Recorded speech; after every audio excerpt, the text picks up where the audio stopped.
তাহলে আপনাদের দিতে কিন্তু 3 দিন, জানেন তো? 3 দিন। এবং আগামীকালকে কয় তারিখ? 10 তারিখ। 10 তারিখ থেকে কিন্তু আমাদের স্টার্ট কিন্তু প্রত্যেক কেন্দ্রে কিন্তু ঘুরবে। সবাই ফোন খোলা রাখবেন।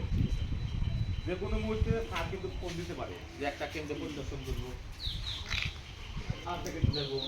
যে যার যে আমাদের দায়িত্ব তার মোবাইল নাম্বার কিন্তু আমি স্যারের টাকা দিয়ে দেবো। ইউনো স্যার ফোন দিতে পারে, এফিলাম স্যার ফোন দিতে পারে। এবং আপনারা অর্ডে ঘুরবেন। এই 3 দিনে মনে করেন যে ঘুম নাই, যে কোনো অপ্রীতিকর ঘটনা হোক, ছোট বিষয়, তারপরেও আমাকে জানাবেন। এবং ইউনো স্যার নাম্বার আছে তো আপনাদের কাছে, এফিলাম স্যার নাম্বার আছে, আমি ম্যানেজমেন্ট স্যারের নাম্বার আপনাকে দিয়ে দেবো, নির্বাচন অফিসের নাম্বার দিয়ে দেবো।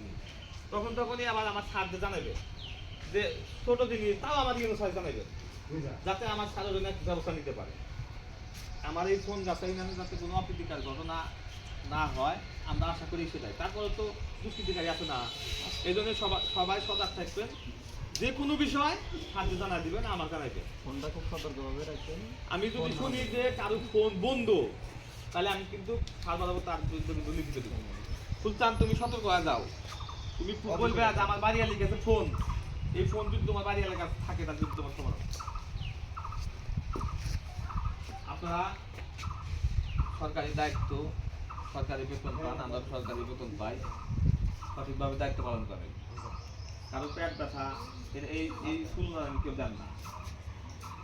আর ওই এই আপনাদের হলো আমাদের গ্রাম পুলিশ হলো 9টা, কেন্দ্র আমার 11টা। ওই স্ব কেন্দ্রে সব গ্রাম পুলিশ থাকবেন। এবং 2টা কেন্দ্র হলো সুলতানের কেন্দ্রে 2টা। সুলতান হলো তোমার 2 কেন্দ্রেই খবর নেওয়া লাগবে, যোগাযোগ থাকবে আমার সাথে। আর আপনার কেন্দ্র হলো 2টা।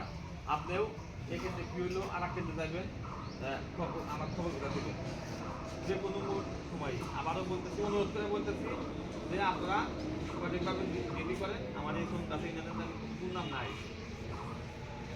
ঠিক আছে।